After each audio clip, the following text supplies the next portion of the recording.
Codependency is not my enemy. It is the wounded parts of me.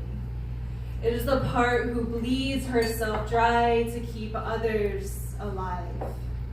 It is the part who will do quite literally anything to avoid being abandoned, even if it means abandoning herself. That's what it always means, because how else can I prove my worth if not putting in the work? How can someone love me if they don't need me? What else is there to me without this identity? At least I have a purpose when I'm being used. But where is the line between this and abuse? And if it's drawn in the sand, it's in anyone's hand to rewrite the reality of it all, spinning the story to fit their narrative instead of saying, I'm sorry. Anything to avoid saying sorry. Why couldn't you just say sorry?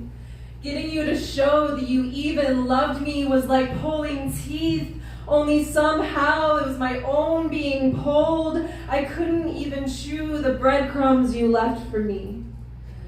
But I briefly tasted them on my tongue before choking them down. They were bittersweet. And so I swallowed my pride along with it and kept quiet. Because as long as I could taste that sweetness, this was enough for me. Enough to continue white-knuckling that rope you left dangling, only I was too numb to realize that it was wrapped around my throat.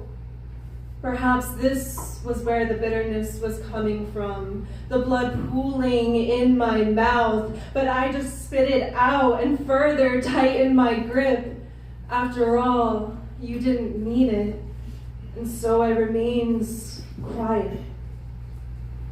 That is, until I couldn't anymore. You left me no other choice. I was fighting for my fucking life, and so I clawed my way out of the noose we created for me, and I found my voice because I was also fighting for the wounded parts of me.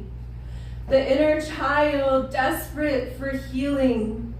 The adult with wounds 3 years deep on the soles of her feet from the bed of eggshells you laid out for me.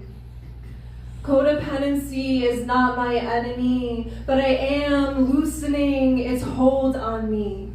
If no one else will, then I will love me.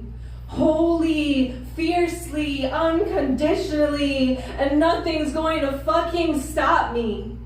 I'll be damned if I allow another to take away my dignity. Mark my words and be sure to pass them on to her.